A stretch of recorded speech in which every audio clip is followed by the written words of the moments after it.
नमस्कार। भारतीय जनता पार्टी के प्रधानमंत्री पद के उम्मीदवार श्री नरेंद्र मोदी जी के अत्याधुनिक 3D होलोग्राम टेक्नोलॉजी द्वारा इस अनोखी चुनाव प्रचार सभा में देश भर के 20 से भी अधिक राज्यों में से लगभग 100 से भी अधिक स्थलों पर एकत्रित आप सभी का हार्दिक स्वागत करते हैं।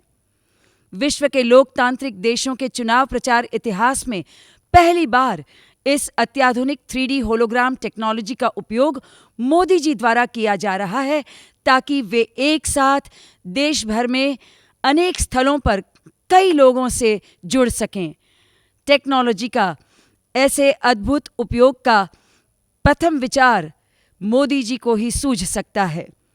भारतीय जनता पार्टी ने हमेशा से ही लोगों से जुड़ने के नए नए तरीकों को अपनाया है और मोदी जी तो बहुत ही उम्दा तरीकों से लोगों से जुड़ते रहे हैं। वीडियो कॉन्फ्रेंसिंग, मोबाइल फ़ोन, सरदार की प्रतिमा के लिए देश के हर गांव से लोहा एकत्रीकरण अभियान, चाय पे चर्चा जैसे सफल प्रयोगों के बाद आज मोदी जी आप सबसे रूबरू होंगे इस 3D होलोग्राम टेक्नोलॉजी के माध्यम से। श्री नरेंद्र मोदी की पहचान है उनका निराला नेतृत्व, एक ऐसे स्वप्नदृष्टा, स्वप्न शिल्पी जो केवल नए नए सपने नहीं बोते परंतु उन्हें साकार करने का बीड़ा उठा लेते हैं और उसे पूरा करने तक पूरी लगन से जुट जाते हैं।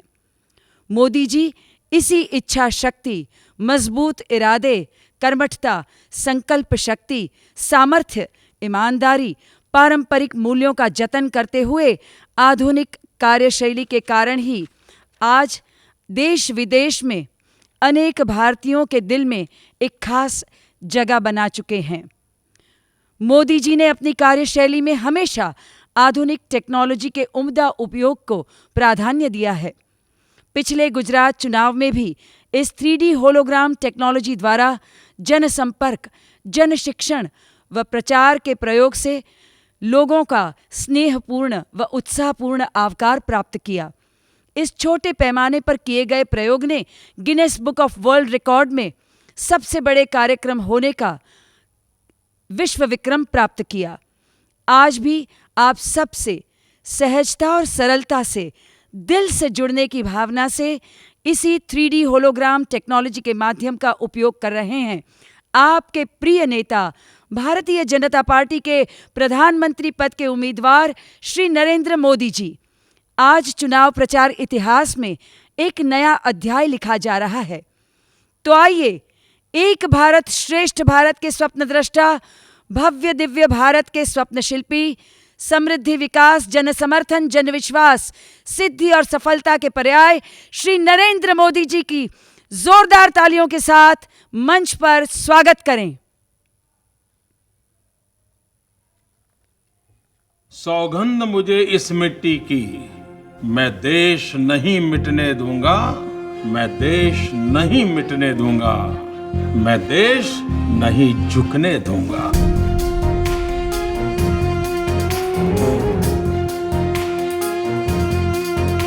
सौगंध मुझे इस मिट्टी की, मैं देश नहीं मिटने दूंगा, मैं देश नहीं मिटने दूंगा, मैं देश नहीं झुकने दूंगा।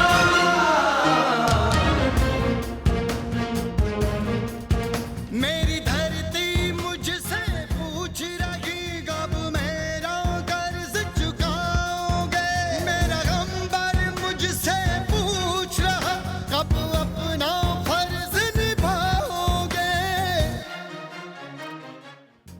उड़ान, नई दिशा में नए साहस है जिनकी पहचान, ऐसे भारतीय जनता पार्टी के प्रधानमंत्री पद के उम्मीदवार श्री नरेंद्र मोदी जी सत्ता को सेवा का माध्यम बनाकर 21वीं सदी में देश को फिर एक बार विश्व गुरु के रूप में देखने के लिए कर्तव्यबद्ध हैं। सुशासन द्वारा सबका साथ, सबका विकास व सर्वपंथ समभाव जिनका संकल्प है, जो देश के विकास की पंक्ति में खड़े अंतिम व्यक्ति तक विकास पहुंचाना चाहते हैं, विकास को जन आंदोलन में परिवर्तित करने का विश्वास रखते हैं, जो वोट बैंक की नहीं परंतु विकास की राजनीति में विश्वास रखते हैं, जिनके लिए देश का युवा सिर्फ वोटर नहीं परंतु पावर है, गरीब दरिद्र नारायण है।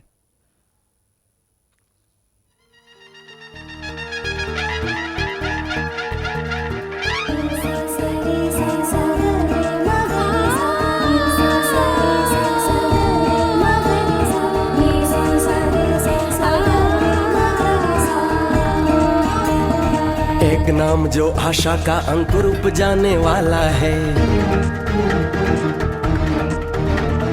राजनीति के कीचड़ में जो कमल खिलाने वाला है।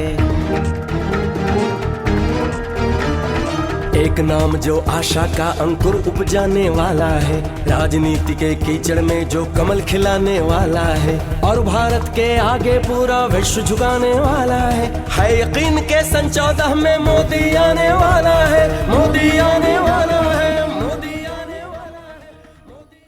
जो वादे नहीं इरादे लेकर आए हैं, ऐसे भारतीय जनता पार्टी के प्रधानमंत्री पद के उम्मीदवार श्री नरेंद्र मोदी जी को आइए जोरदार तालियों के साथ आमंत्रित करें आपके भाषण के लिए।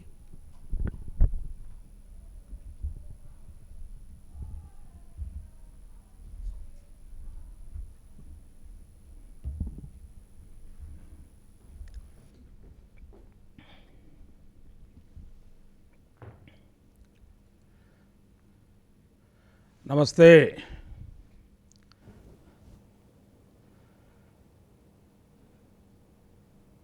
हिंदुस्तान के कोने कोने में आज एक अद्भुत प्रयोग हो रहा है। दुनिया में हमारी पहचान एक पिछड़े देश की है, बैकवर्ड कंट्रीज में हम गिने जाते हैं, लेकिन सारे विश्व का ध्यान आकर्षित हो ऐसी घटना आज हिंदुस्तान के कोने कोने में हो रही है। करीब करीब 20 से अधिक राज्यों में 100 से अधिक स्थानों पर मैं आज ये अत्यंत आधुनिक टेक्नोलॉजी के माध्यम से आपके आशीर्वाद लेने के लिए आया हूं। मुझे इस बात का गर्व है कि 2012 के गुजरात विधानसभा के चुनाव में पहली बार इस टेक्नोलॉजी का उपयोग किया गया था। तब विश्व के सभी अखबारों, दुनिया के मीडिया का इस घटना ने ध्यान आकर्षित किया था।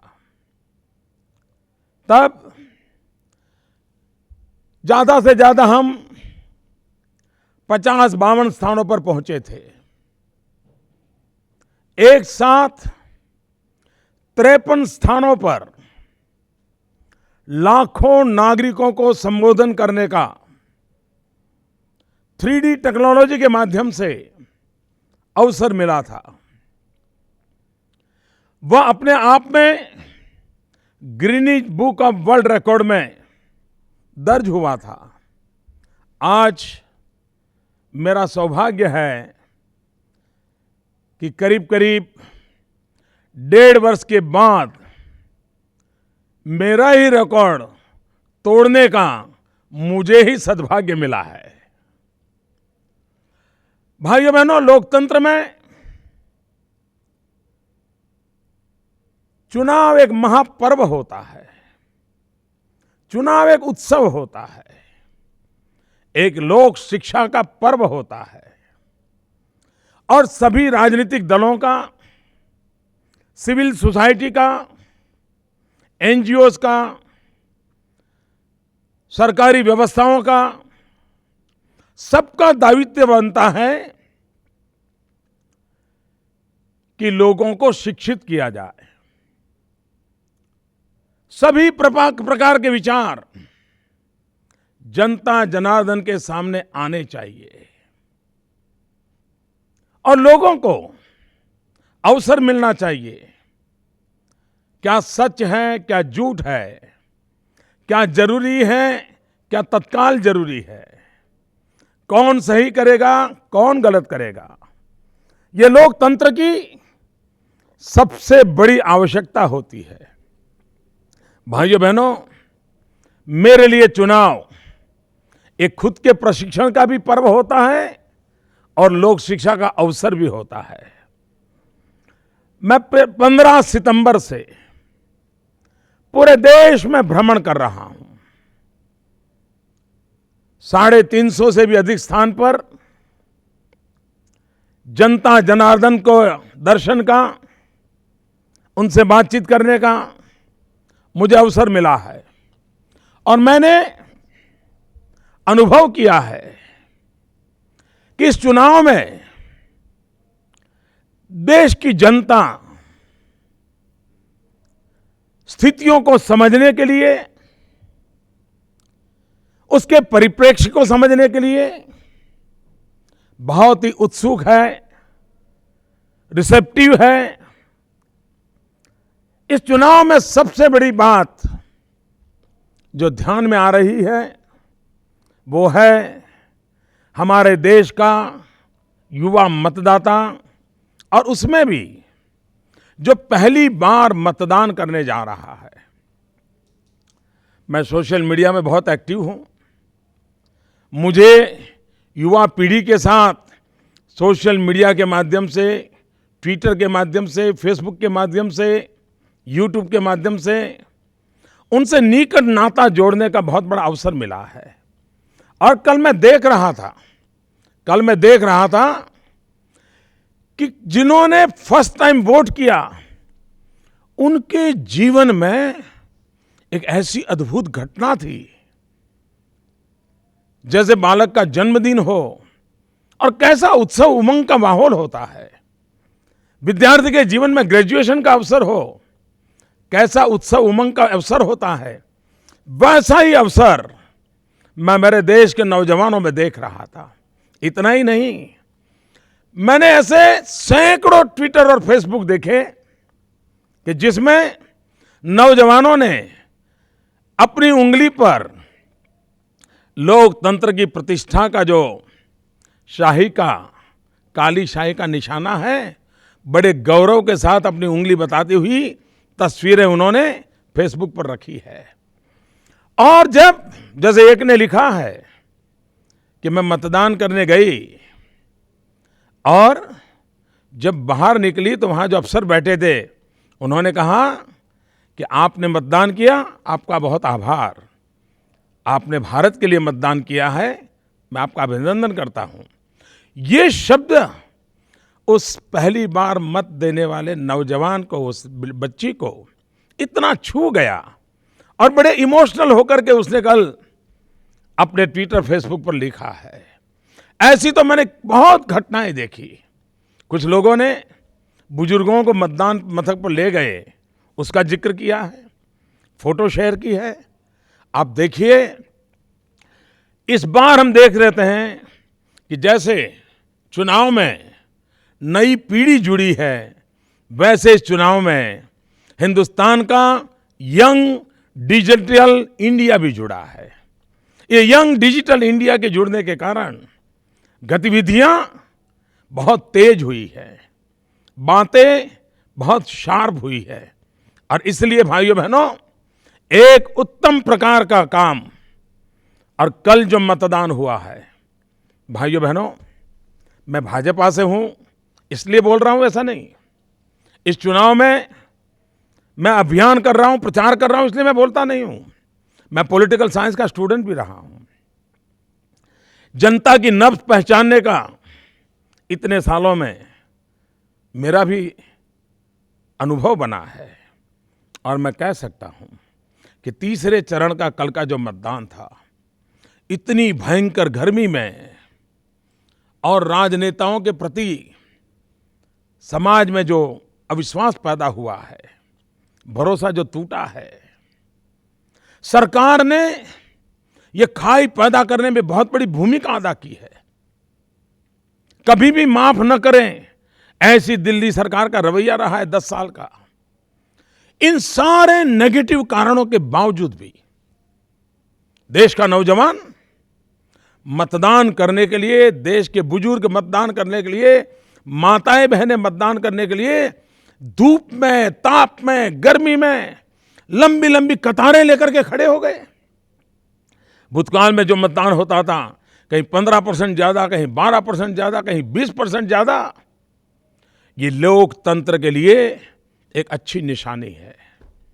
भाइयों बहनों, मैं इलेक्शन कमीशन को भी पहले, दूसरे और तीसरे चरण के उसके काम के लिए बधाई देता हूं। और इस चुनाव के दरमियान कुछ सुरक्षा बल के जवानों ने भारत के लोकतंत्र की रक्षा के लिए, आपके मताधिकार की रक्षा के लिए अपने जान की बाजी लगा दी। कुछ हमारे जवान शहीद हो गए। आपकी उंगली पर काला टीका लगे, लोकतंत्र बरकरार रहे, आपका अधिकार कोई छीन न जाए, इसलिए उन जवानों ने बलिदान दिया है। ये बलिदान लोकतंत्र की रक्षा के लिए है।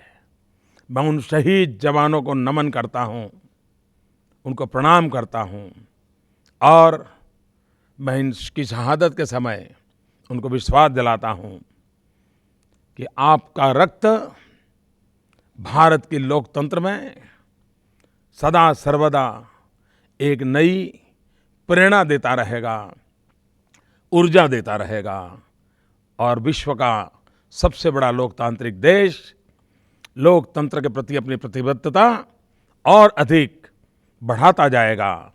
भाइयों बहनों, ये चुनाव सिर्फ सत्ता परिवर्तन का चुनाव है, ऐसा मैं नहीं मानता हूं। आज 125 करोड़ के देशवासी संकटों से मुक्ति चाहते हैं। उन्हें ऐसा लग रहा है कि जैसे सामने अंधेरा है, कहां जाए, कैसे करे, उन्हें रास्ता नहीं सूझता है। मैं जब भ्रमण करता हूं तो अलग अलग स्थान पर अलग अलग गाड़ियों में बैठता हूं, तो अलग अलग ड्राइवर से मिलता हूं। मैं उन ड्राइवरों से बात करता हूं। मैं पूछता हूं, भाई कैसे चल रहे हो, बच्चों को पढ़ाते हो? तो उदासीन हो जाता है। मैं पूछता हूं, कोई कर्ज वर्ज करते हो, कितना परिवार में कर्ज होगा, कैसे हो, सब बातें करता हूं। ज़्यादातर ड्राइवर मुझे बताते हैं, हाँ साहब मेरा कर्ज हो गया है। फिर मैं धीरे से पूछता हूँ, भैया बुरा ना लगे तो मैं एक बात पूछना चाहता हूँ, क्या कोई बुरी आदत तो नहीं है ना, कर्ज कैसे हो गया? 90% ड्राइवरों ने मुझे जो जवाब दिया है वो ये जवाब दिया है कि साहब कोई बुरी आदत नहीं, बहुत मेहनत करता हूँ, नौकरी से घर जाने के बाद भी कुछ न कुछ काम करता हूँ, लेकिन बस दिल में एक इच्छा है, बच्चों को पढ़ाना है। मेरी जैसी जिंदगी गई वैसी जिंदगी मेरी बच्चों की जाए, मैं नहीं चाहता हूँ। और हम गरीब को तो शिक्षा ही बचा पाएगी, और बच्चों को अच्छी शिक्षा देने के लिए, अच्छी स्कूल में भर्ती कराने के लिए मैंने कर्ज किया है। भाइयों बहनों, ये बात मेरे दिल को छू जाती है। क्या सरकार की शाला ऐसी ना हो, स्कूल ऐसी ना हो कि जहां पर गरीब का बच्चा भी अच्छे से अच्छी शिक्षा प्राप्त कर सके? क्या उन सरकारी स्कूल के टीचरों का दायित्व ना हो कि सरकार समाज के इस गरीब से गरीब तबके के लोगों के बच्चों को अच्छी शिक्षा देने की प्राथमिकता दें? भाइयों बहनों, ये गंभीर सवाल को हमने अपने जिम्मे लिया है। इस बार चुनाव में भारतीय जनता पार्टी ने अपना जो घोषणा पत्र निकाला है, उस घोषणा पत्र में भारतीय जनता पार्टी ने आग्रह से कहा है कि जो गरीब तबके लोग हैं, जो नियो मिडिल क्लास हैं, जो बहुत बड़ी बड़ी महंगी स्कूलों में जा नहीं पाते, लेकिन उनकी अच्छी शिक्षा पाने की इच्छा है।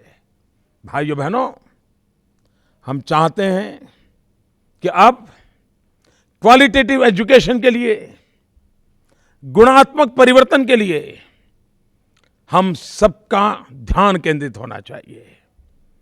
शिक्षा उत्तम हो, शिक्षा सबको सुलभ हो, और सरकारी प्राथमिक स्कूल में पढ़ा हुआ बच्चा भी एक गर्व के साथ दुनिया से आंख में आंख मिला करके वो आगे बढ़ सके, ऐसी व्यवस्था क्यों ना हो? भाइयों बहनों, आज मध्यम वर्ग का परिवार हो, ठीक से जिंदगी गुजारता हो, छोटा सा परिवार हो, सुखी हो। लेकिन अगर परिवार में एक बीमारी आ जाए, एक, उसकी सारी जिंदगी तबाह हो जाती है, सारे सपने चूर चूर हो जाते हैं। माँ बाप बेटा किसी को भी एक बीमारी आ जाए, 10-15 साल की कमाई जो जमा करके रखी होगी, फ्लैट बनाने का इच्छा कर रखी होगी, बेटी बड़ी होगी तो शादी कराने की योजना बनाई होगी, वो सारे रुपये दवाई में खर्च हो जाते हैं। कहाँ जाएगा मेरा मध्यम वर्ग का भाई, कहाँ जाएगा निम्न मध्यम वर्ग का भाई? सरकारी अस्पतालों के प्रति उसकी आस्था रही नहीं है, उसको चिंता रहती है। और कोई धन तो लगा सकता है, जिंदगी दांव पे नहीं लगा सकता है। भाइयों बहनों, मेरा सपना है और भारतीय जनता पार्टी का संकल्प है कि हम गरीब से गरीब व्यक्ति भी दवाई के बिना, उपचार के बिना मरना नहीं चाहिए, तबाह होना नहीं चाहिए। व्यवस्थाएं ऐसी विकसित करें, प्राइवेट डॉक्टरों को, प्राइवेट अस्पतालों को भी गरीब की सेवा के साथ जोड़े। अगर उसका सरकारी अस्पताल में इलाज संभव नहीं है, प्राइवेट में जाएं, सरकार उसका जिम्मा उठाए। भाइयों बहनों, पिछले 60 साल से आरोग्य के क्षेत्र में जितनी उदासीनता हमने बरती है, जो 125 करोड़ व्यक्तियों के साथ सीधा सीधा जुड़ा हुआ है, उतनी उदासीनता शायद इस देश ने कभी किसी और चीज में नहीं बरती है। मैं हमारे डॉक्टर हर्षवर्धन जी को बधाई देता हूं। जब अटल बिहारी वाजपेयी जी की सरकार थी और पोलियो मुक्ति के अभियान को उन्होंने लीड किया था, और 2 बूंद बच्चे की जिंदगी बचा लेता है, उससे हमने सीखना चाहिए, प्रेरणा लेनी चाहिए। और आने वाले दिनों में क्या हम हमारे देश के बच्चों को डायरिया से मुक्त नहीं कर सकते हैं? कभी कभी न्यूट्रिशन की समस्या के मूल में भी डायरिया होता है। छोटे छोटे बच्चे डायरिया के कारण तबाह हो जाते हैं, जिनकी उनकी बर्बाद हो जाती है। माँ बाप कुछ भी करें, उसका शरीर बनता ही नहीं, वजन बढ़ता ही नहीं है। भाइयों बहनों, एक बार प्रधानमंत्री ने कहा था कि न्यूट्रिशन ये देश का सबसे गंभीर सवाल है। जब प्रधानमंत्री ने बात को कहा, मुझे बहुत अच्छा लगा था।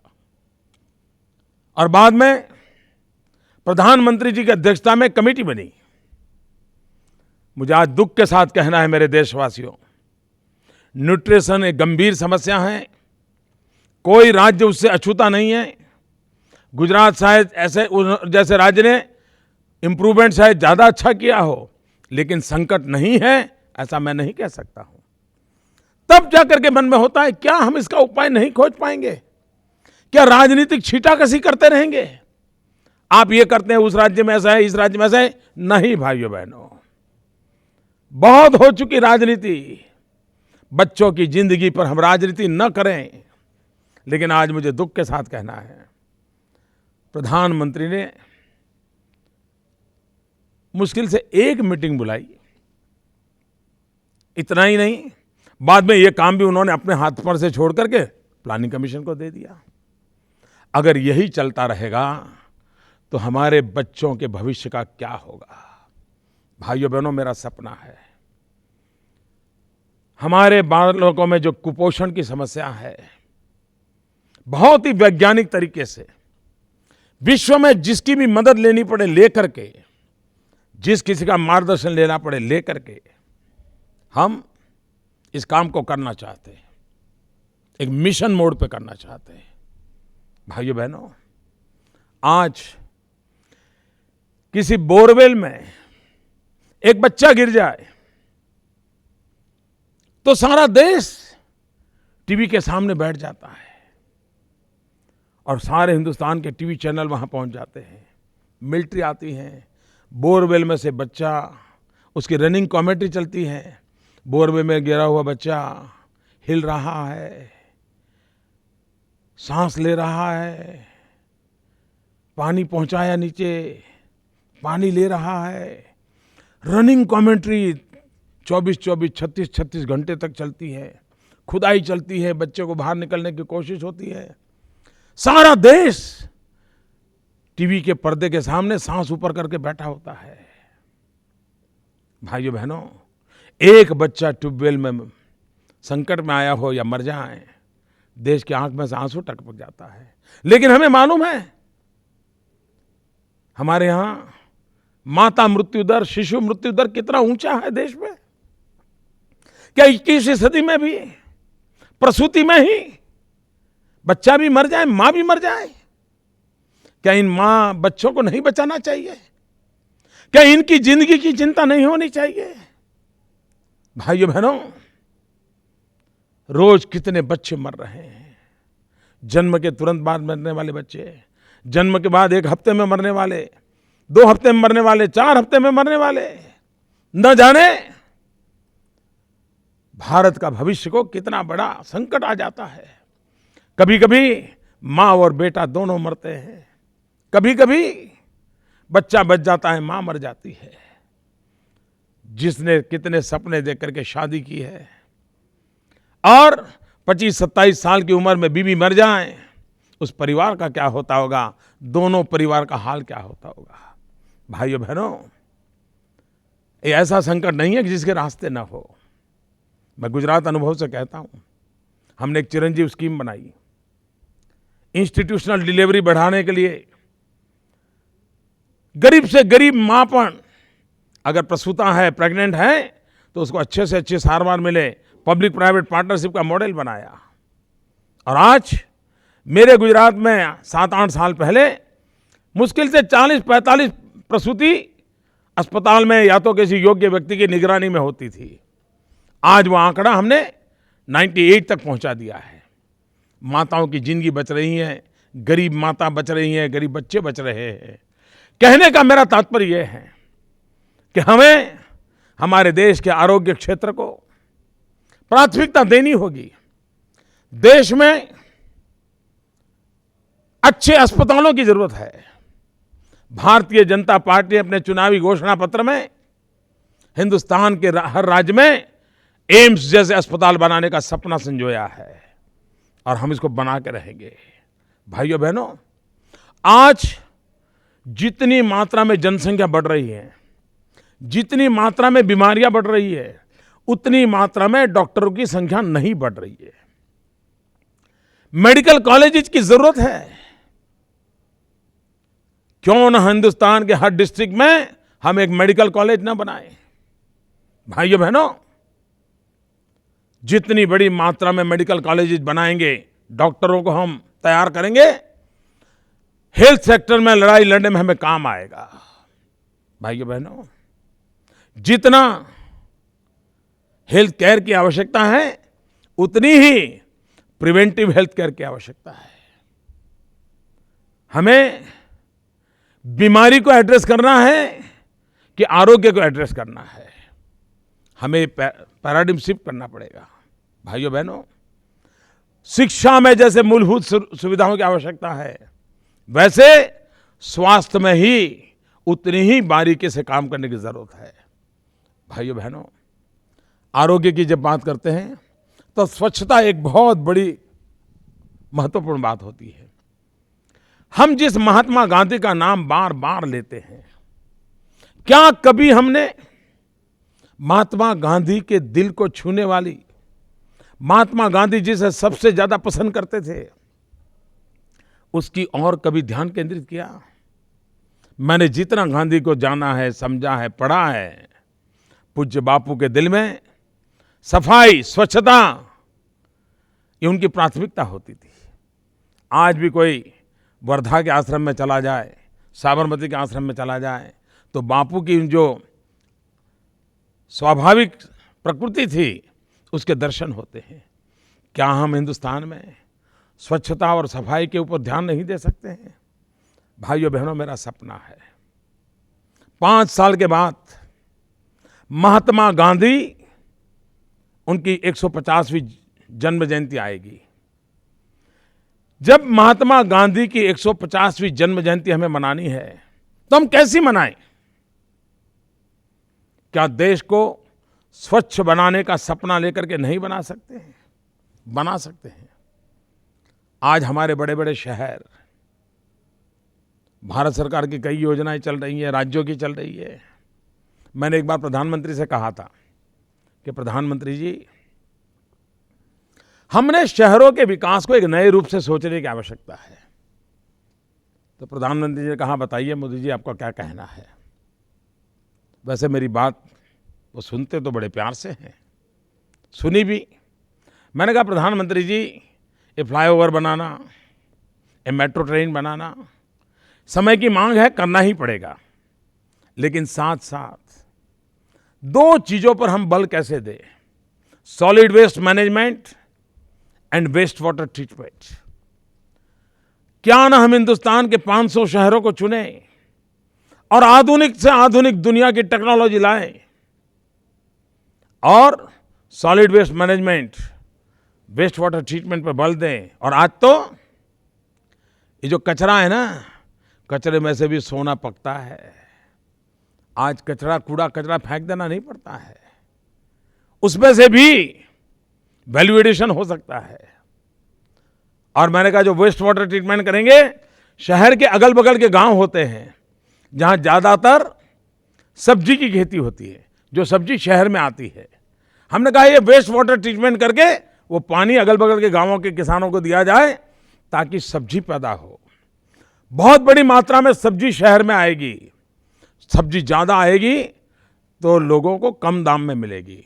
लोग ज़्यादा सब्जी खाएंगे तो न्यूट्रिशन की समस्या का भी समाधान करने का एक छोटा सा अवसर मिलेगा। उन्होंने कहा, मोदी जी, आपका विचार बहुत अच्छा है, आप मुझे ज़रा डिटेल में प्लान बना के दीजिए। मैंने डिटेल में बना करके दिया, कुछ हुआ नहीं। लेकिन भाइयों बहनों, मेरा सपना है हिंदुस्तान के 500 शहर को चुन करके तत्काल सॉलिड वेस्ट मैनेजमेंट करना, वेस्ट वाटर ट्रीटमेंट करना और प्रिवेंटिव हेल्थ केयर को लगा। और हिंदुस्तान को, अगर हमें टूरिज्म को भी बढ़ावा देना है तो स्वच्छता उसकी प्राथमिकता होती है। अगर स्वच्छता नहीं होगी, हमारे स्वभाव में स्वच्छता नहीं होगी, हमारी व्यवस्था में स्वच्छता नहीं होगी, तो हम विश्व के टूरिस्टों को आकर्षित नहीं कर सकते हैं। गंदगी में दुनिया का कोई टूरिस्ट नहीं आएगा। यहाँ पर देखने के लिए कितना ही क्यों ना हो, कितने ही ताजमहल क्यों ना हो, लेकिन कोई नहीं आएगा। और इसलिए भाइयों बहनों, हमें टूरिज्म को भी बढ़ावा देना है। और टूरिज्म ऐसा क्षेत्र है कि जहां कम से कम लागत से गरीब व्यक्ति को रोजगार मिलता है। ऑटो रिक्शा वाला कमाता है, पकौड़े वाला कमाता है, हैंडीक्राफ्ट वाला कमाता है, छोटे छोटे रेस्टोरेंट वाले कमाते हैं, छोटे मोटे गेस्ट हाउस वाले कमाते हैं, बड़ी होटल वाले कमाते हैं, टैक्सी वाले कमाते हैं। इतना ही नहीं, चाय वाला भी कमाता है।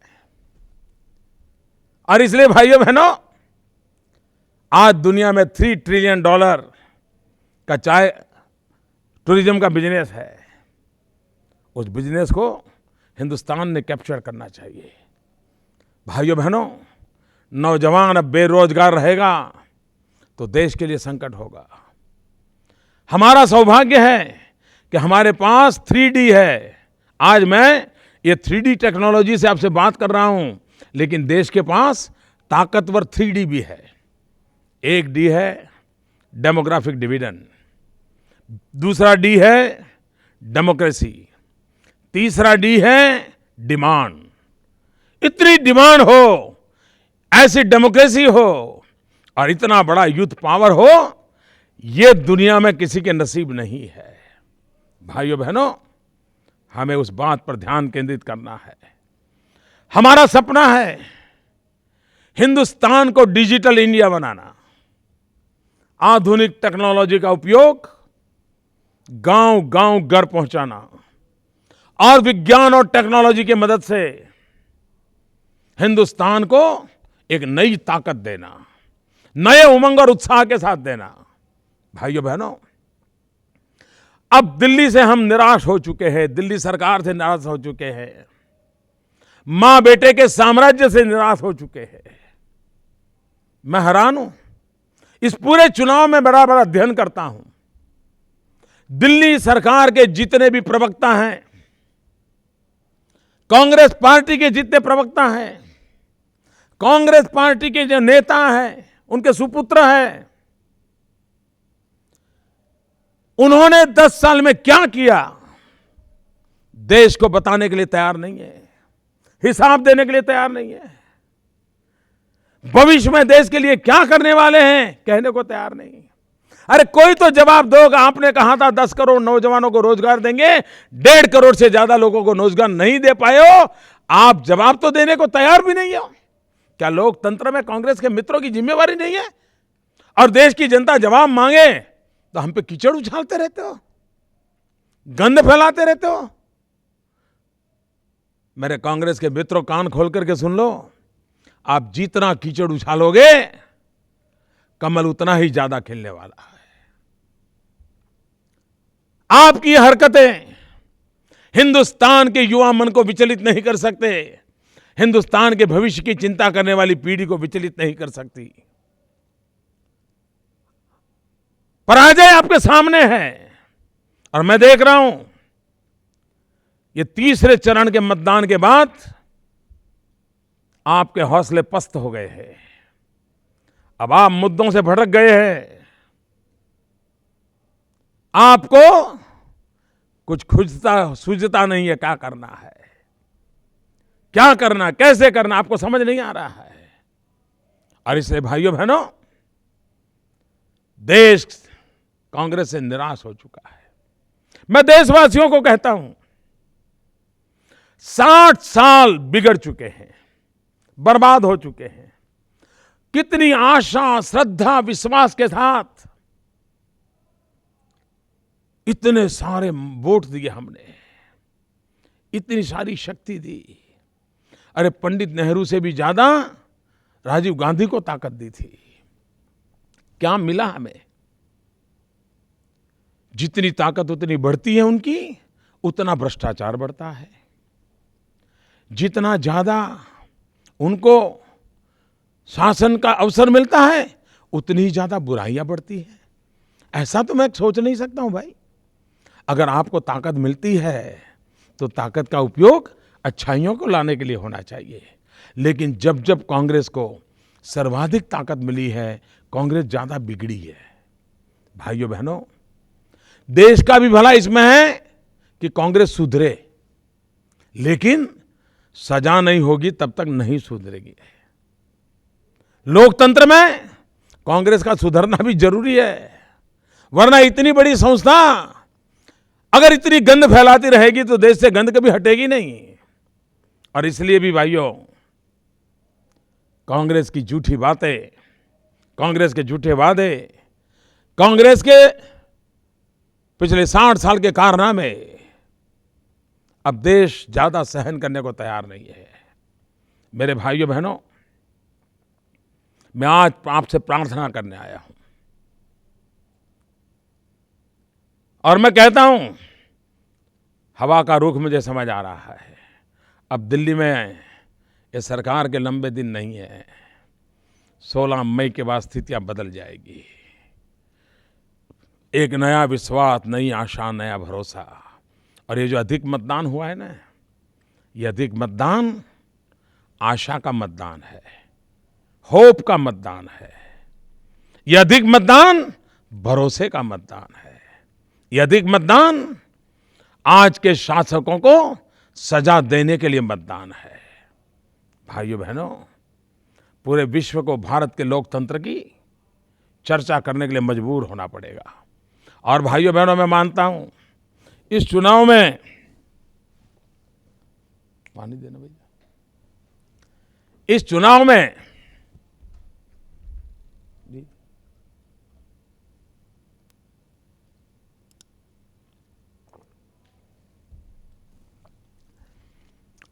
चुनाव में पॉलिटिकल पंडितों का गणित 100% गलत निकलने वाला है।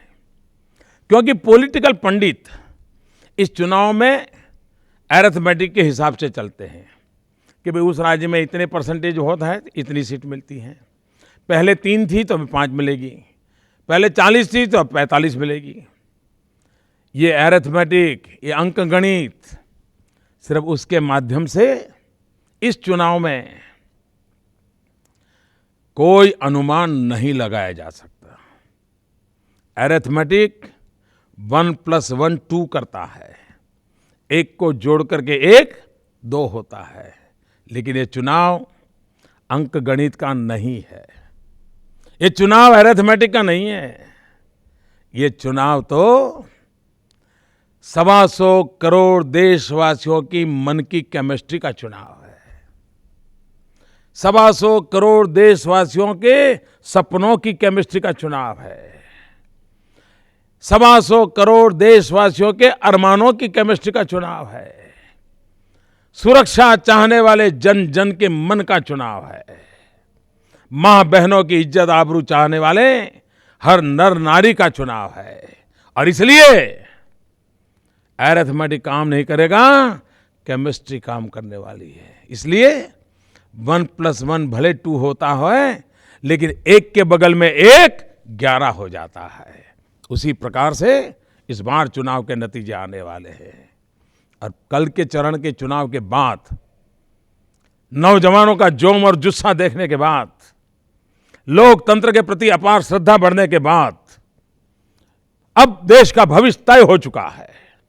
चुनाव नतीजे तय हो चुके हैं। भाइयों बहनों, रुकना नहीं है। अब हमें गरीब देश कहलाना नहीं है। अब हम पिछड़े देश के नाते जीना नहीं चाहते। अब हम मजबूर देश के नाते जीना नहीं चाहते हैं। हम एक शक्तिशाली राष्ट्र के रूप में उभरना चाहते हैं। 125 करोड़ देशवासियों को सपने को लेकर के हम आगे बढ़ना चाहते हैं। और मैं आपसे कहना चाहता हूं मेरे देशवासियों, 100 से अधिक स्थान पर लाखों लोग आज मेरे सामने बैठे हैं। मैं टेक्नोलॉजी के माध्यम से आपसे बात पहुंचा हूं। मैं आपसे आशीर्वाद मांगने आया हूं। समय की सीमा है, सब जगह पे जा नहीं पा रहा हूं। टेक्नोलॉजी के माध्यम से वैसे ही आया हूं जैसा हमेशा आपके पास आता रहता हूं। मुझे आशीर्वाद दीजिए, भारतीय जनता पार्टी को आशीर्वाद दीजिए, कमल के निशान पर आशीर्वाद दीजिए। एक आशा भरे उमंग के साथ भारत का भाग्य सुनिश्चित करने के लिए हमने मतदान करना है। भाइयों बहनों, मुझे विश्वास है आने वाले सभी चरण में भी सर्वाधिक मतदान होगा, सकारात्मक मतदान होगा, आशा का संचार, आशा की ऊर्जा लेकर के मतदान होगा और एक देश आगे बढ़ने वाला है। भाइयों बहनों, कुछ लोग विकास को एजेंडा मानने को तैयार नहीं है, क्योंकि उनका विकास में विश्वास नहीं है और इसलिए वो पुरानी घिसी पिटी टेक्निक से बांटो और राज करो उसकी तरकीबें चला रहे हैं।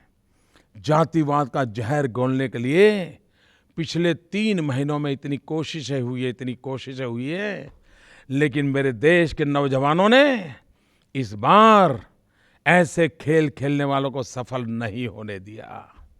संप्रदाय के रंग करके, लोगों को भयभीत कर करके, भांत भांत की बातें झूठ फैला करके, भयभीत कर करके वोट बटारने के खेल जो चलते आए हैं, इस चुनाव में नौजवानों ने उस खेल को भी चलने नहीं दिया है और देश के अंदर विकास का मुद्दा प्राथमिक बना है। देश विकास के मुद्दे पर वोट दे करके देखें। किसी भी सरकार को विकास के मुद्दों पर जवाब देना पड़े, ऐसी स्थिति पैदा करनी है। और इसीलिए मेरे भाइयों बहनों, मैं आज आपके पास सुशासन और विकास, इन्हीं 2 मुद्दों पर आपके पास आया हूं। उन्हीं के आधार पर मैं आपसे वोट मांगता हूं। जाति बिरादरी के नाम पर मुझे वोट मत देना, संप्रदायवाद के नाम पर मुझे वोट मत देना। हमें तो 125 करोड़ देशवासियों की एकता, अखंडता, भाईचारा, सद्भावना, उसी के आधार पर देश को आगे बढ़ाना है। और भाइयों बहनों, आज गुजरात जो आगे बढ़ा है ना, मैं ये कभी नहीं कहता मोदी के कारण बढ़ा है। ये गुजरात आगे बढ़ा है गुजरात की एकता के कारण, गुजरात के भाईचारे के कारण, गुजरात में सद्भावना का माहौल उसके कारण बढ़ा है। हम देश में भी एकता, भाईचारा, सद्भाव का माहौल बनाना चाहते हैं और इसीलिए तो हमारे चुनावी घोषणा पत्र में हमने कहा है, एक भारत श्रेष्ठ भारत, भारत एक हो, भारत श्रेष्ठ हो, यही हमारा सपना है। और हमने ये भी कहा है हमारी कार्यशैली क्या होगी, हमारी कार्यशैली होगी सबका साथ, सबका विकास। सिर्फ सरकार ही सब करेगी ऐसा भी हमने नहीं कहा, सरकार कुछ नहीं करेगी ये भी नहीं कहा, लोग कुछ सब कुछ करेंगे ये भी नहीं कहा, लोग कुछ भी नहीं करेंगे ये भी नहीं कहा। हमारा तो मंत्र है सबका साथ, सबका विकास। 125 करोड़ नागरिक हम मिलकर के एक कदम चले, देश 125 करोड़ कदम आगे बढ़ जाएगा। मैं जनता की शक्ति पे भरोसा करता हूं, मैं जनता जनार्दन को ईश्वर का रूप मानता हूं और उसी ईश्वर के चरणों में बैठ करके मैं भारत मां की सेवा करना चाहता हूं। और इसलिए मेरे भाइयों बहनों, आज मैं 3D के माध्यम से आप सबसे प्रार्थना करने आया हूं, आग्रह करने आया हूं, अधिकतम मतदान हो, गर्मी कितनी ही क्यों न हो, मतदान हो। भाइयों बहनों, आपके दिमाग में कमल हो, आपकी जुबान पर कमल हो, आपके दिल में कमल हो, लेकिन मतदान के दिवस ये कमल उंगली पे उतरना चाहिए।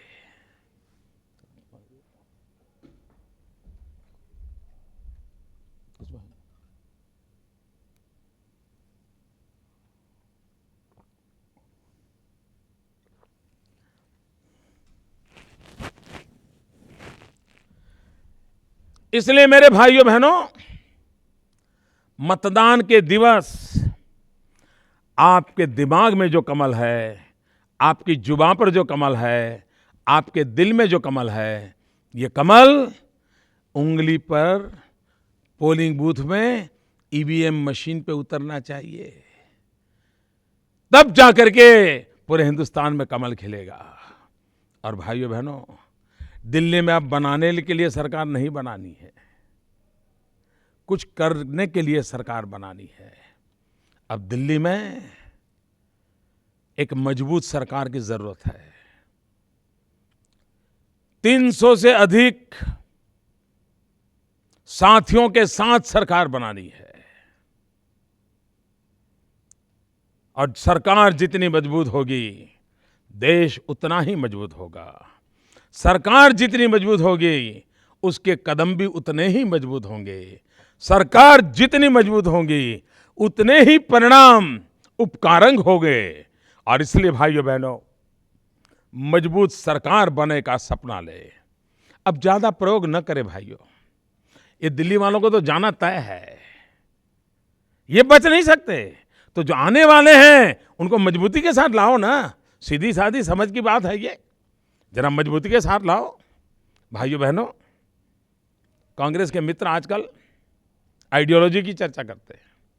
उनकी सोच ये है, हमारी सोच ये है, उनकी सोच ये है, हमारी सोच ये है।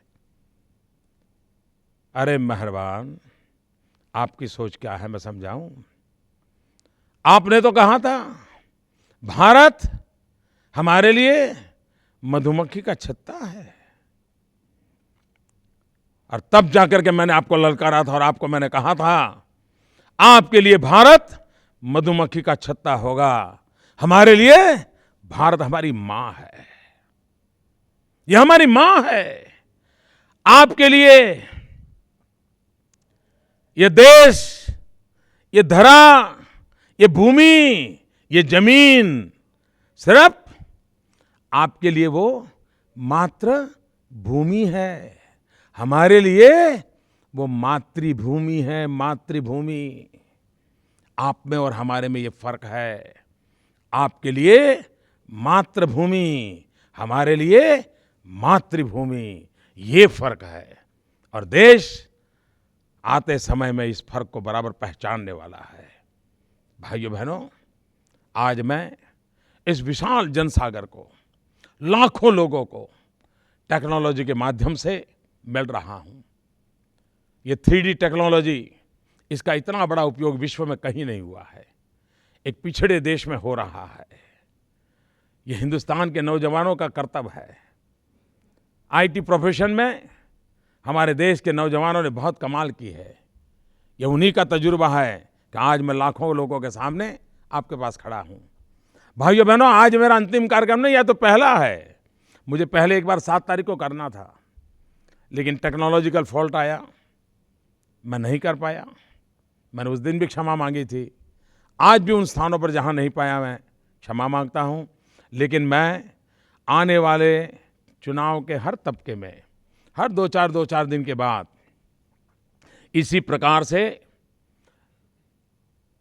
100 से अधिक स्थानों पर 3D सभाएं करते रहने वाला हूँ। दिन भर हिंदुस्तान के कोने कोने में जाऊँगा। आज भी मैं दिल्ली से निकला, उड़ीसा गया, छत्तीसगढ़ गया, यहाँ आया और अब आपसे बात कर रहा हूँ। दौरा भी करूँगा, लोगों से मिलूँगा, 3D पे बात भी करूँगा।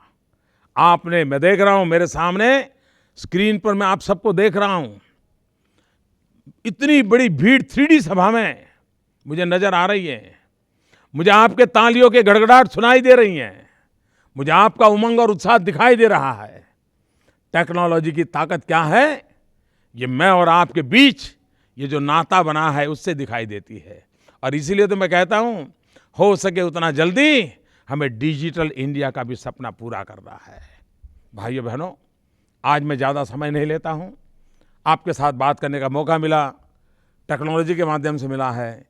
भाइयों बहनों, भले समय की सीमा के कारण इस बार मैं टेक्नोलॉजी के माध्यम से आया हूँ।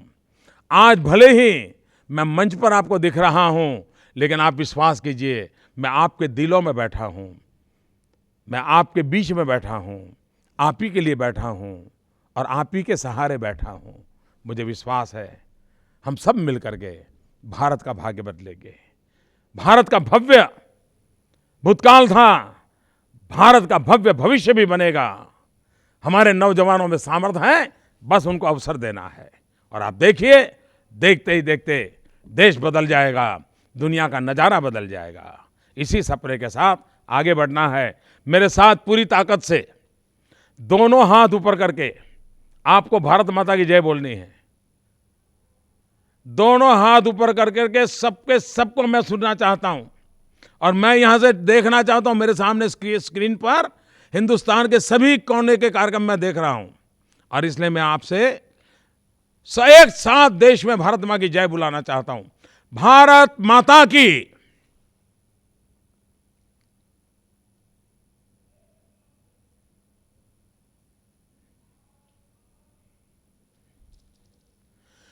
भारत माता की। दोनों हाथ ऊपर करके पूरी ताकत से बोलिए,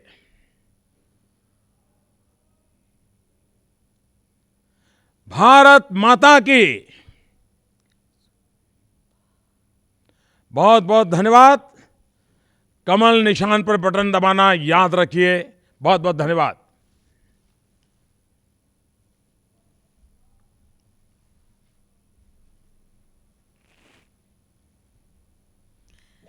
सवा सौ करोड़ भारतीयों की आशा, अपेक्षा और सकारात्मकता के प्रतीक बन चुके ऐसे भारतीय जनता पार्टी के प्रधानमंत्री पद के उम्मीदवार श्री नरेंद्र मोदी जी आपसे 3D तकनीक से सीधे सहज रूप से दिल से जुड़े। आप सब इतनी बड़ी संख्या में पधारे, आपका बहुत बहुत धन्यवाद। नमस्कार। सौगंध मुझे इस मिट्टी की, मैं देश नहीं मिटने दूंगा, मैं देश नहीं मिटने दूंगा, मैं देश नहीं झुकने दूंगा।